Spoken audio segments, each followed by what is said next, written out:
Hello, and welcome to segment 3 of the program Enterprise Risk Management for Startups. In this segment, we are going to speak about fundamentals of risk management, which will help you understand the rest of this program. Let me share my screen with you and we will get going. So, in this segment, what is risk? We are going to speak about the following topics. Firstly, we will talk about a definition of risk. We will try and define risk in a formal way. Then we will try and understand various components of risk in that definition. These components will give us a better understanding, better insight into what exactly a risk is. Next, a very important topic of how to describe risks.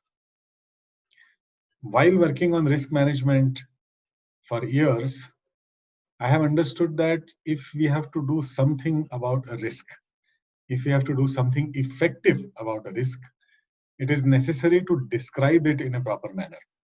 And we are going to learn about describing risks in a proper manner in this segment. We will also learn about pitfalls of not defining risks properly. And finally, we will end the segment by talking about risk classification, various ways of classifying risks and how they are useful in the entire process of risk management. But before we start with what is risk, we would like to know what you think about risk. I would request you to go to this link and spend a few minutes answering questions which are there. Your answers will help us understand what you think about risk, what comes to your mind when you hear the word risk, what do you think about risk management in your organization. After you have completed the survey, come right back to section 3A, definition of risk.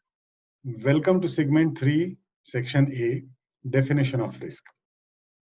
As human beings, we are wired to manage risks on a continuous basis, regardless of what we are doing, whether we are sitting, whether we are walking, whether we are driving, whether we are flying an aeroplane, whatever we are doing, there is a subconscious process in our mind which is continuously managing risk. And like many things in our lives, we don't bother about defining risk in a formal way, even though we are aware that we are managing risks continuously. However, when we have to do risk management in an organization, it is necessary for us to communicate about risks in a consistent way within the organization as well as with stakeholders outside the organization. And in this process, it becomes very handy if risk is defined in a formal way. So the definition of risk is effect of uncertainty on objectives. As we are all aware, this world, our life, is full of uncertainties. For example, will it rain today? How much will it rain? There are cities in which it can rain a lot in just a couple of hours, and it can flood the streets, stop the traffic, stop activities, put people to great inconveniences. In some cities, it will just rain for half an hour, a little bit of water rushing through the streets, and that's it. But how much will it rain and when will it rain? How long will the rains be? There are places where it can rain continuously for a couple of weeks. There are other places where it will just rain for 30 minutes, then it will stop, and then again for another 30 minutes. All these things are uncertainties in our life. Just like what is going to be the price of onions tomorrow? Is the onion price going to shoot up or is it going to crash? And as you can imagine, in India, this uncertainty can have a big impact, big effect on objectives. But let's come back to the rains. Let's say there are a couple of kids who want to go out and play a game of football. in a ground nearby their house. For them, if it rains, it's a great opportunity because they will enjoy the game even more. So for them, the effect of this uncertainty of rain on their objective of enjoying the game is a very positive objective. On the other hand, let's say if you are a team which wants to organize a cricket match in a prestigious ground, you want to get thousands of spectators, you want to delight them with one of the best games, you want to earn a lot of money, and you want to make a name for your franchise and for your stadium and for the game. Now, in that case, the impact of a lot of rains is going to be very negative. People may not turn up, you may not be able to hold the game. Even if you are able to hold the game, it may have to be curtailed. All kinds of rules may get applied to results. So your impact of this uncertainty on your objectives is going to be negative. Let's take another example where, say, all you want to do is sit in a conference room or maybe in your office, have a meeting or do your work, and let's say that office is even windowless office. In that particular case, you are not going to have any impact of these rains. So the rains are just some uncertainty which is out there, and there is no impact of those uncertainty on your objectives, so they do not represent a risk. In the earlier two cases, when we talked about kids, the rains represent a risk, but a positive risk, or what some people may call an opportunity. In the second example, where we talked about conducting a cricket match, the uncertainty of rain represents a risk, a negative risk, where you may not be able to achieve your objectives of satisfying your viewers, holding a match, making a lot of money, etc., etc. There are multiple definitions of risk provided by different standard bodies which operate on a global basis. IRM defines risk as the combination of probability of an event and its consequences. And they clarify that consequences can range from positive to negative, like we talked earlier about kids enjoying in a ground versus somebody wanting to organize a big cricket match. Then the definition which we saw in the earlier slide, effect of uncertainty on objectives, is a definition from ISO, International Standards Organization. ISO has published guidelines on the subject of risk management. These guidelines are called ISO 31000, and the latest edition of these guidelines has been published in 2018. So in addition to the definition, ISO also publishes a note that an effect is a deviation from expected result. So basically what they are trying to say is, it's not enough to say that you have a certain objective and that objective may get impacted by risk, but you also need to understand what do you expect in terms of those objectives. What do you expect? How much money you expect to make? How many spectators do you think will turn up? What kind of match, what kind of game you want to have? Once you know your expectation, you can decide whether a particular uncertainty occurring will take you above the expectation or will keep you below the expectation, and namely telling you whether it's a positive risk or whether it is a negative risk.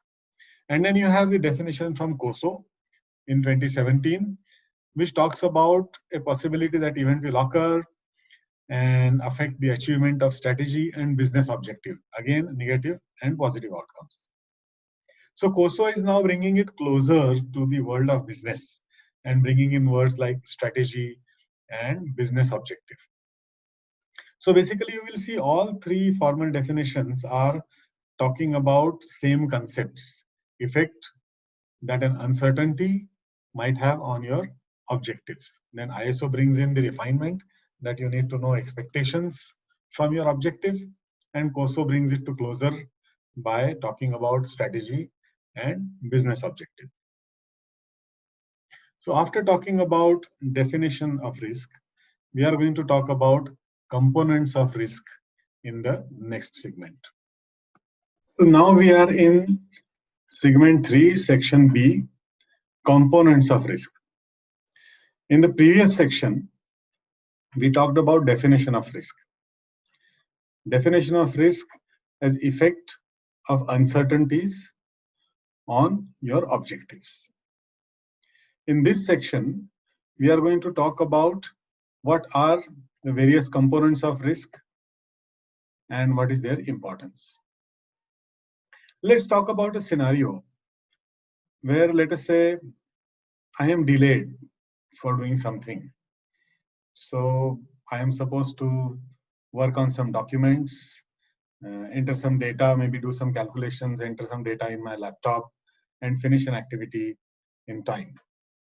But I have got delayed for whatever reason. Maybe I was not very well organized, maybe I was tardy, maybe I started late. On top of that, I have not even organized myself properly. So I'm sitting here on my desk with lots of papers strewn around, with a calculator nearby, working on my laptop. At the same time, I'm thirsty, so I'm drinking coffee. I have a cup of coffee standing next to my laptop. I'm in a hurry, so I'm looking at this document, that document, doing calculation. And while doing this, I hit the cup of coffee. The coffee is spilled on the table, and there is a big mess. Some documents get wet. Some important documents from where I am supposed to bring in data have got wet. The data is gone. Maybe some coffee has gone inside the calculator, and that is not going to work till the calculator dries out. So I'm not going to be able to complete my task in time in any case. So in this scenario, we can start to identify the components of risk, the cause, the event, and the consequences. The causes could be, let's say I was tardy, I did not plan. Even when I started to do the work, I did not plan my activities properly. I did not arrange my documents. I did not have my data ready beforehand, which I could straight away enter into my application. So as a result of that, I was doing many things. Another cause could be I also chose to drink coffee while doing all these things and leave that cup of coffee right there on top of very important documents. So obviously, while doing all this, there was a pretty big chance that I would hit the coffee cup and spill the coffee and make everything wet. So that's the uncertain event. There was a pretty good chance that because of all those reasons, I would hit the cup of coffee. And then there are the consequences.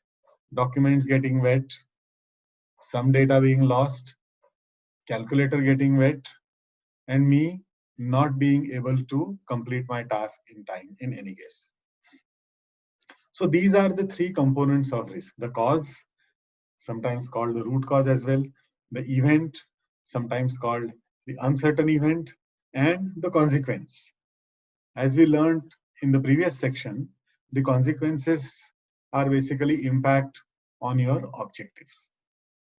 So this triad of cause, event, and consequence operates within a certain context and operates with reference to certain objectives. The context in the previous instance was the entire work environment, that I'm working on a table, I have got documents, I'm delayed, etc. In case of a business, the context would consist of many things. It would consist of, let's say, the organization structure in which things are happening. It would consist of the processes that we are working on. It would consist of the area or the department in which we are working. It would consist of objectives of all these, of your company, objectives of the department or the area, goals of the process that we are trying to execute. There will be certain number of people who will be working in that process or in that area. Some technology will be used, some business processes will be there. So all these things form a part of the context. There may be some things which you are taking as input from somewhere. So the source of your input could also be a part of the context. The output of your process is going somewhere else, and that somewhere else, the recipient of your output may also be a part of the context. And objectives would vary depending on whether you are talking about the entire business or that particular area or the business department or a process or some stakeholder which is outside your organization, which is outside your own area of work. So this entire cause, event, consequence triad operates within a certain context. That context helps us identify what are the objectives, what are the processes, what are the dependencies, and how a cause could result into a particular event, and how that event can create certain consequences.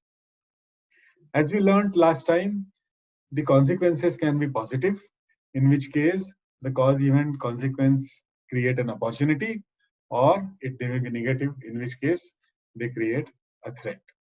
So these are the components of a risk. There is the cause, there is an uncertain event, there is consequence, operating within a certain context, operating to achieve certain objectives, resulting into either an opportunity or a threat. In the next section, we are going to talk about a very interesting and important topic of how to describe risks. Segment 3, what is risk? Section C, describing risk. In the previous two sections, we have learned about defining risk and we have learned about components of risk. A risk is defined as effect of uncertainties on your objectives. There are lots of uncertainties in this world, but only those which have an impact on your objectives are your risks. Others are just uncertainties out there. Cause, event, and consequence are the key components of a risk.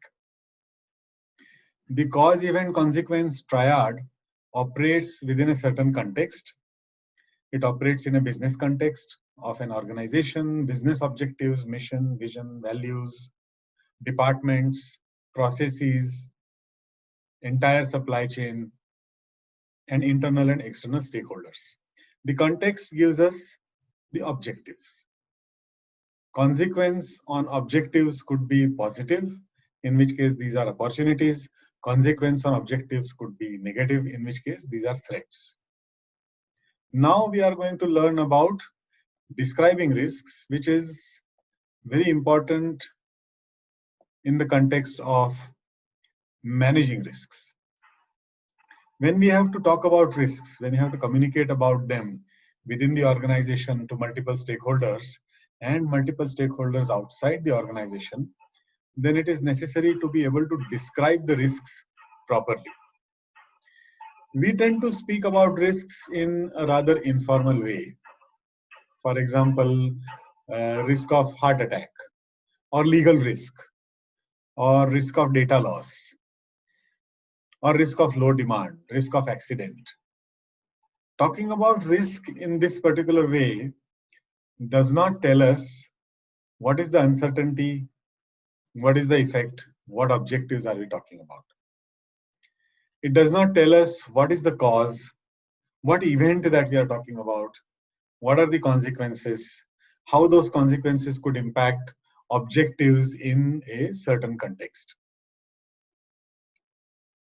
Let's take risk of heart attack as the first one. Now, one possible description of a risk of heart attack could be that lack of exercise could develop certain body conditions which could lead to a possible heart attack, resulting in either death or disability. This description identifies the cause, which is lack of exercise, resulting into certain body conditions. It identifies the uncertain event, which is a heart attack. And it identifies the consequences of that heart attack, that it might result into death or it might result into disability. Let's take a look at a few more risk descriptions which we flashed in the previous screen. Let's talk about accident.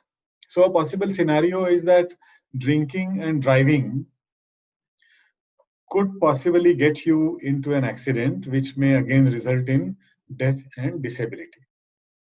So here you have the complete story. You have the beginning, which is the cause, drinking and driving. Then you have the middle, which is the uncertain event, the accident which may happen. And then you have the end, which is the consequences, which may be the death or disability. Let's get a bit into the business environment now and talk about, say, data loss. One possible scenario of data loss could be that there are laptops which have been left unsecured. Maybe the virus protection software or the operating system has not been updated in time, because of which they are vulnerable. And in that vulnerable situation, if you use that laptop, it is possible that some virus infection will happen, and then you may lose data. And then depending on the context, that data loss may result in monetary loss, it may result in reputation loss, it may result in system downtime, customer service impact, etc., etc., etc. So here the story is that an unsecured laptop may result in virus infection of the laptop causing data loss. And then depending on the context, there may be certain threat to the objectives. We talk about low demand risk. One possible scenario for a low demand risk could be that an undifferentiated product causes clients to only look at price as the differentiator and make them choose the lowest price, thereby causing you a loss of market share, or thereby causing you to drop your price a lot and losing profit. A legal risk could have a possible story as upcoming changes in law will make your business model unviable, and you may have to shut down your business. So as you can see, once the story is fully described, then you have the uncertainty visible, which is in the form of event. The effect on objectives is visible, which is in the form of consequences. The causes are visible in the form of causes, and that gives you a complete description of risk. With this description, then you can start to wonder about what is the probability that a particular thing will happen, how do I stop it from happening, what do I do if it happens, etc., etc. So it gives you a formal basis for planning and managing your risk mitigation activities. Without this, you are only talking about vague things.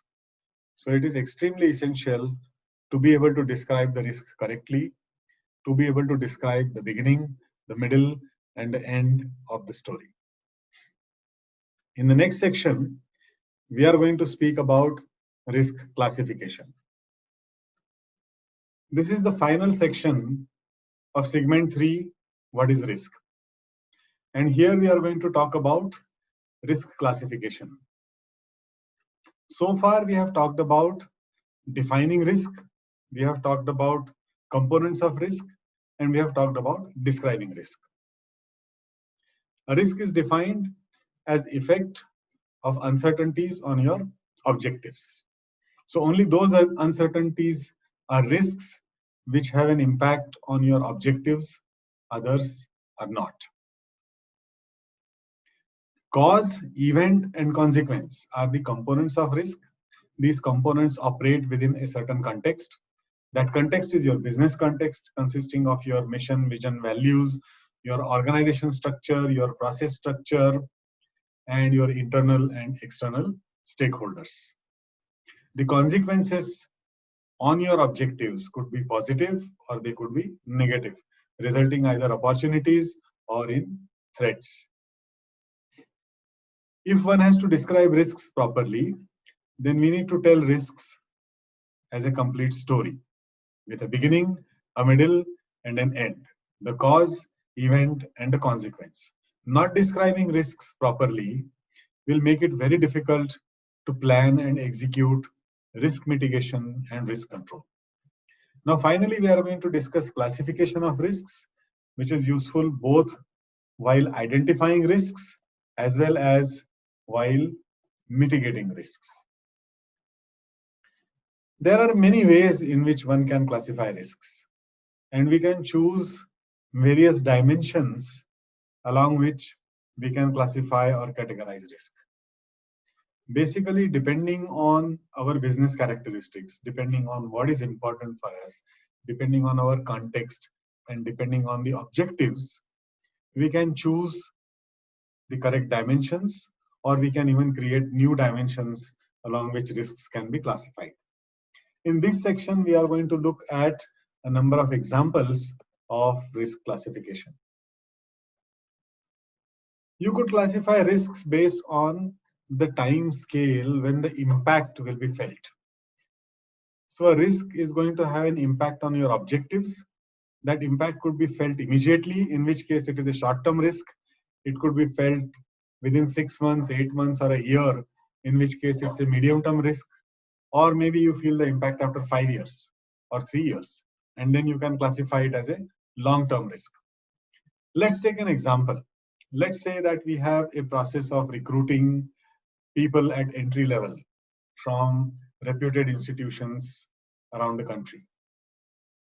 If that process fails for whatever reason, and we are not able to recruit people immediately, we may not feel its impact immediately.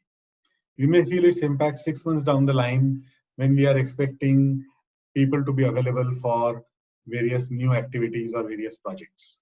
We could feel its impact after a couple of years when we are trying to look for people to take leadership roles, either because of expansion of your business or because of new positions becoming vacant. So depending on the impact and depending on the time scale, you could classify a risk as either a short, medium, or a long term. You could also look at the category of your objective which will get disrupted, or category of an intermediate objective which could get disrupted. So you could have people related risks, you could have risks related to your premises, you could have risks related to your business processes which are delivering to you your business objectives, or you could have risks which are related to products. You can think about categorizing risks in terms of the actions that you can take. Are these risks controllable or are they uncontrollable? For example, any changes in political scenarios in a country could bring in changes to laws and regulations.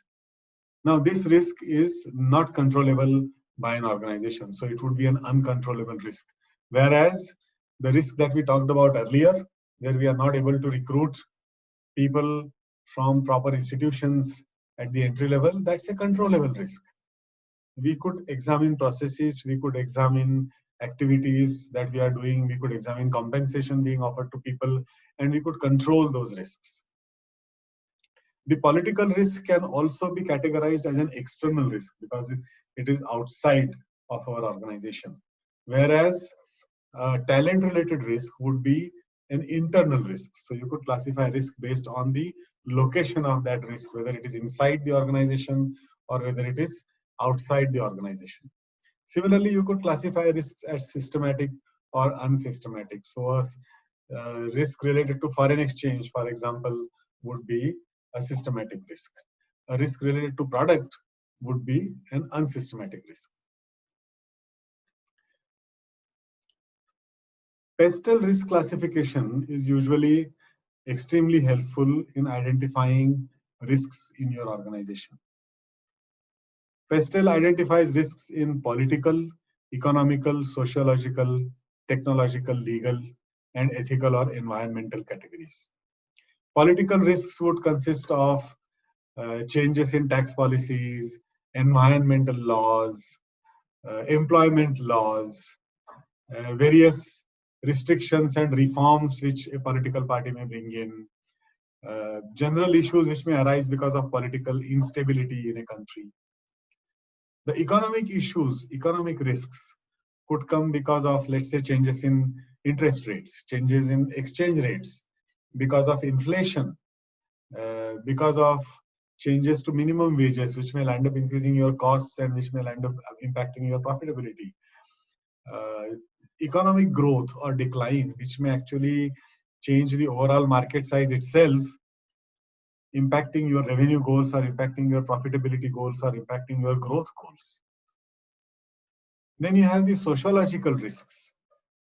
countries have been going through huge demographic changes, and the demographic changes change the market classification, they change the demand pattern in countries, and that may have impact on your own revenue growth, your own market growth, your own profitability.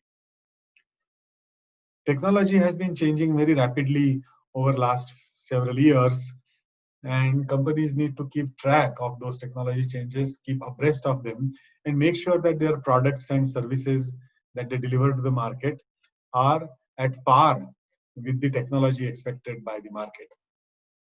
At the same time, the technology itself may cause disruption in a particular marketplace, rendering certain products or certain services unviable or unnecessary in a marketplace.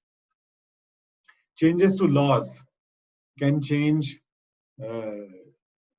employment possibilities, import, export, taxation, creating legal risks. And then you will have ethical or environmental risks, which could ultimately translate into either economic or sociological risks. So utilizing a risk classification like PESTEL or IRM wheel gives you a much better view across all the risks which could occur in your organization, as well as when you are planning mitigation of these risks, it allows you to classify various risks so that you can decide what kind of mitigation, what kind of control you could plan for those risks. When we talked about definition of risk, we said a risk is an effect of uncertainty on objectives. And then the question pops up, what are the objectives of a startup? A startup usually goes through a life cycle, starting from the stage where you are solving a problem to the stage where you are scaling and maturing as an organization. And the startup objectives keep changing as the startup travels through its life cycle. As a result, the risk perception will also change. The risk universe will also change. Because ultimately, we need to look at uncertainties which are going to have an impact on your objectives. So when we talk about risk management for startup in a later section in this program, we will talk about how these objectives change through various stages of the life cycle and how the risk scenarios will change and how the risk management activities will change through these scenarios. That brings us to the conclusion of section 3, what is risk? In this section, we talked about definition of risk, we talked about components of risk, we talked about describing risks, and we talked about classification of risks.